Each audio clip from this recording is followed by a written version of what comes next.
আসসালামু আলাইকুম প্রিয় দর্শক, আমি মোহাম্মদ শাহীন খান রাহুল আপনাদের সাথে রয়েছি। আজ আমি উপস্থিত হয়েছি ব্রাহ্মণবাড়িয়া জেলার কসবা উপজেলার একটি গুরুত্বপূর্ণ রাজনৈতিক কর্মসূচির খবরে। কসবা উপজেলার শ্রমিক দলের আয়োজনে অনুষ্ঠিত হয়েছে এক বিশাল কর্মী সম্মেলন ও আলোচনা সভা। অনুষ্ঠানের প্রধান অতিথি হিসাবে উপস্থিত ছিলেন আলহাজ কবির আহমেদ ভূঁইয়া, যিনি ব্রাহ্মণবাড়িয়া ৪ অর্থাৎ কসবা আখাউড়া আসনের সংসদ সদস্য পদপ্রার্থী এবং ব্রাহ্মণবাড়িয়া জেলা বিএনপির একজন সক্রিয় সদস্য। সভাপতিত্ব করেন এম এ তবিবুর রহমান জীবন, আহ্বায়ক কসবা উপজেলা শ্রমিক দল, এবং পুরো অনুষ্ঠানটি সঞ্চালনায় করেন জনাব মোহাম্মদ সবুজ মিয়া, সদস্য সচিব কসবা উপজেলা শ্রমিক দল। অনুষ্ঠানে নেতাকর্মীদের মধ্যে ব্যাপক উৎসাহ উদ্দীপনা লক্ষ্য করা যায়।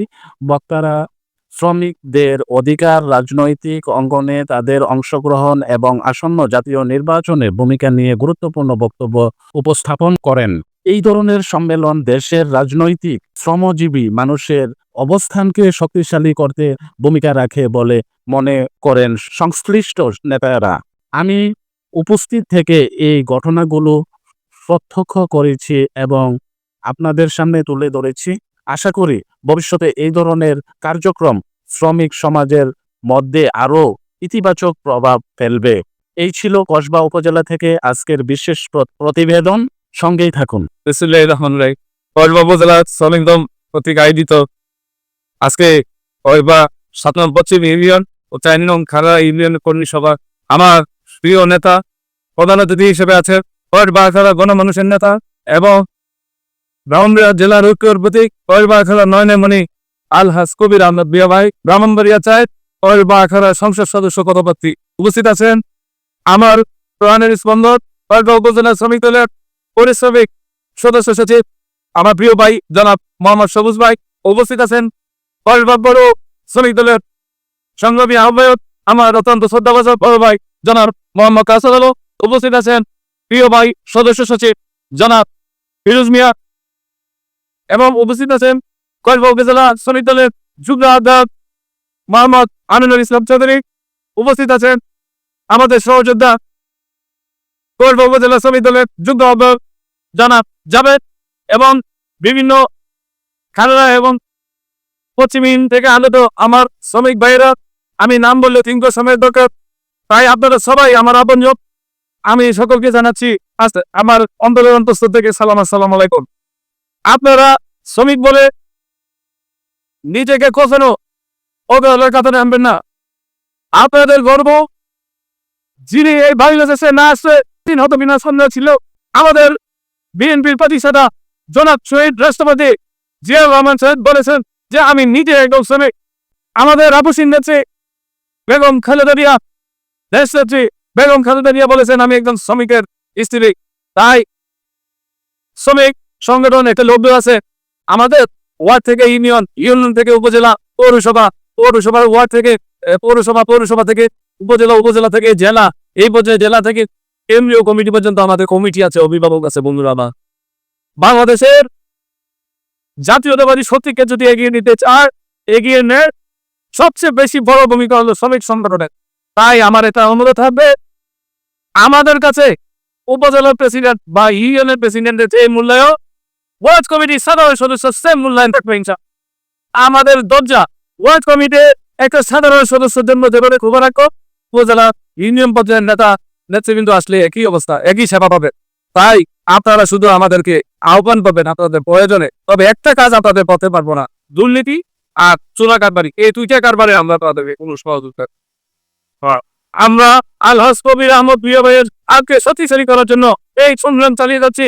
এর আগামী নির্বাচন পরিচ্ছন্ন নির্বাচন অংশগ্রহণ করা পর্যন্ত এবং আলহাজ কবির আহমেদ ভূঁইয়া ভাইকে সংসদ সদস্য বানানো পর্যন্ত আমরা কিন্তু কঠোর পরিশ্রম করে যেতে হবে। এরা সুবিধাবাদে, এরা আওয়ামী লীগের সময় করেছে, বিএনপি সময় করতে পারবে বা এখন করতে পারবে, ভবিষ্যতে করতে পারবে, এটা বিএনপি সমর্থন করে না। বন্ধুরা না, বিএনপি এই দেশে একটা ক্লিন ইমেজের রাজনীতি করে, এটা সারা বিশ্ব অবগত আছে। আমরা আলহাজ কবির আহমেদ ভূঁইয়া ভাইয়ের হাতে শক্তিশালী করতে চাই এই কসবা উপজেলা শ্রমিক দলের মাধ্যমে। তাহলে আমরা যদি জায়গা দখল, অন্যায়, অত্যাচার, অপরাধ, নারী নির্যাতন এগুলির সাথে জড়িয়ে করি, তাহলে আমাদের কি সুনাম হবে? আমরা তো এইসব অপরাধে যেতে পারবো না, কারণ আমরা সাধারণ শ্রমিক। আমাদের দৈনিক হাজিরা আসতেছে ১,০০০, আমরা সন্তুষ্ট। আমাদের লক্ষ কোটি টাকা স্বপ্ন নাই। আমরা লাস্ট হবে আমার প্রিয়া ভাইয়ের হাতকে শক্তিশালী করার জন্য যথারীতি কাজ করে যাবো। কি বলেন সবাই? প্রিয় নেতা কবির ভাইকে আমরা এমপি বানাবো ইনশাল্লাহ। এটা আমাদের প্রতিজ্ঞা। বন্ধুরা আমার, করবা তলা থেকে হাসপাতাল পর্যন্ত আমাদের কিছু হতো যখন আমরা আন্দোলনে পথ হয়। সারা বাংলাদেশে আমাদের আবসিন্নতি বেগম খালেদা জিয়া বলেছিল তো বাংলাদেশে একটি আন্দোলনকারী উপজেলায়, সেটা হলো ব্রাহ্মণবাড়িয়া কসবা। ওরবার একটা সুনাম আছে, ওরবার বিরোধীদের সরকারি এমপি, এই বীর বিনামূল্যে সরকারি এমপি ছিল। ইনশাল্লাহ এবারও আমাদের আকাশ কবির রহমান ভাই এমপি হবে, এমপি হবে ইনশাল্লাহ। আপনারা চেকে ওঠেন, আপনারা চেকে ওঠেন। আমরা অনেক কিছু হারিয়েছি, আমরা মাঠে ছিলাম, আমরা নির্বাচন করেছে কসবা মুসলমান বাজারে। এই আমার পাচ্ছি আজকিনার ভাইয়েরা, পশ্চিম ইউনিয়নের ভাইয়েরা, আজকিনার একজন আওয়ামী লীগের সভাপতি, উনি প্রার্থী থাকার পরও আমার সাথে স্বতঃস্ফূর্তভাবে কাজ করেছে বীর ভাইয়েরা, এবং আমরা বিজয়ী হয়েছি। আমি, আমার ভাই সেলিম ভাই সেক্রেটারি, আমি সভাপতি হয়েছি অনেক ত্যাগ টিকিতে পরে। তারপর সভা নির্বাচনে আসতাম। এর আগে আপনারা জানেন মনিবের ওয়ান একজন ভারত ছিল কসবা, তিনি আমাকে হাতে ধরে বলেছিলেন বিএনপির বিজয় শুরু হয়ে গেছে, আপনারা এগিয়ে যা, ইনশাল্লাহ সামনে আপনারা বিজয় হবেন।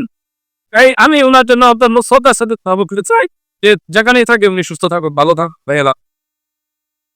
আমি পরে নির্বাচনে গিয়েছি, অনেক ভাবেই আমি লাঞ্ছিত হয়েছি। আমার বিজয় সার্টিফিকেট ছিল, আমার একটা বিজয় ঘোষণা করেছিল, কিন্তু আমি রাখতে পারি নাই, কারণ আমি বিএনপি, আমি ছোট, আমি একটা সুপার চেয়ার চেয়েছিলাম, এইটা মন্ত্রী হিসাবে সহ্য হয়। রাশিদুল কাছে জীবন বলল তুমি খুব পেরে গেছ, তুমি বঞ্চিত করতেছ, তোমাকে কে এত বড় আসছে কি প্রশ্ন দিয়েছে? বন্ধুরা, তারপর আমরা কিন্তু সরে যাই নাই। আমাকে ক্রস ফায়ারে ভয় দেখাচ্ছে, মেরে ফেলবে বাড়াবাড়ি করলে। এই সার্টিফিকেট নিয়েও একদিনের জন্য বসতে পারলো, সমস্যা নেই। জীবনকে বলছিলাম, জীবন ভাইকে, জীবন ভাই চেয়ার আল্লাহ দে, চেয়ার আল্লাহ শোনায় 10 মিনিট লাগে না, তবে বিচারটা উপর আল্লাহকে সি দিলাম। আজকে অবস্থানটা কোথায় গেল? কোথায় আছে আমাদের দেশ নেত্রী আপসি নেত্রী বলেছিলেন যে আনলে কোথায় পালাবে তাদের রাস্তাই খুঁজে পাবেন। তারা কি বাস্তব হয়েছে নাকি হয়? আমি সময় সংগ্রাম করে আমি বিআরটিভি দায়িত্বে হয়েছি 3 বার এই আওয়ামী লীগের নির্যাতনের ডাকাডাকির মাধ্যমে। এটা বললাম যে আমরা মাঝে ছিলাম, আছি, থাকবো। আমাদেরকে দিয়ে বিএনপি বিন্দু মাত্র তুলনা হবে না, এই আশা করছি আমরা রাখি সবসময়। তো আপনাদের প্রতি আমার আদিল আবেদন যে যা হারাইছে সব ভুলে যান, প্রত্যেকেই কিছু না কিছু হাকি আজকে এখানে আছে। স্বাধীনভাবে ব্যবসা করতে পারেন নাই, স্বাধীনভাবে পরিবারকে সময় দিতে পারেন নাই, আপনারা অনেক টিকিট বিনিময় আজকে এখানে আসছে এবং আগামী নির্বাচনের জন্য প্রস্তুতি নিতে হবে। উপজেলার নেতৃবৃন্দ আমাদের বুকে হাত দিয়ে বলতেছি যে কোন দিক আপনাদেরকে ছেড়ে ফিরলে আমরা যাবো। কয়েকজনে রাত্রে 3টা, রাত্রে 2টা, রাত্রে 1টা, সকাল বিকাল যখন 24 ঘন্টা আমাদের পাবেন, কিন্তু 2টা কাজে পাবেন না। এক হইলো সন্ত্রাসী কাজ, হলো জমি তো বললি এই নিয়ে, আর হইলো মাদক। আমি নিজে যেহেতু শিখে আপনাকে কোম্পানির অফার আমি দিতে পারব মাদক থেকে আমাদের, আমি জানি আমরা মাদক আপনাদের সকলের সুস্বাস্থ্য কামনা করি। আর একটু আগে সবুজ ভাই বলে গেছে যে আমরা এই কমিটিগুলো 2-4 দিনের মধ্যে আমরা ইনশাল্লাহ দিয়ে দেবো। আজকে কোন বিষয়মূলক শুভ করার জন্য আপনারা 2 ইউনিয়ন থেকে নেতা কর্মীরা আসছেন। আমাদের একটি দাবি থাকবে, আমরা শৃঙ্খলাভাবে সংগঠনটা পরিচালনা করবেন। আর একটা হইলো প্রতিটা ইউনিয়নে বা এই প্রত্যেকটা ইউনিয়নে শ্রমিক দলের অফিস হবে ইচ্ছা। আর শ্রমিক দলে আমি তো বললাম শ্রমিক দল একটা সংগঠন, নিজস্ব ধবু আছে, নিজস্ব নেতৃবৃন্দ আছে, সবকিছু আছে। আপনারা কিন্তু কাজ করবেন না, এমন শত ইউনিয়ন বিএনপি যারা আছে, সিনিয়র পার্সন আছে, সকলকে মূল্যায়ন করবেন, সম্মান দিবেন। আরো 3 রকম কথা বলার ছিল, আপনারা অনেক আগে আসছে, আমরা আপনাদের জন্য খাবার দাবারের ব্যবস্থা করেছি, মেহরবানি করে খাওয়া দাওয়া করবে। আর সংগঠনের ঐক্য থাকার জন্য সবাই আল্লাহ কবির আহমদ বিয়া ভাইয়ের পক্ষে ঐক্যবদ্ধ হয়ে কাজ করবেন। এবং আমি আজকে যারা মিডিয়া প্রেসের ভাইয়েরা আসছেন, আমাদেরকে সুযোগ সময় দিয়েছেন, সুন্দর সহযোগিতা করেছে এবং এই সবকিছু প্রচারের এবং এটা নেতৃত্ব আগায় নেওয়ার জন্য কিন্তু আপনারা অনেক বলিষ্ঠ ভূমিকা আমরা উপজেলা ছবি পেলের পক্ষ থেকে তাদেরকে অভিনন্দন ও শুভেচ্ছা জানাচ্ছি।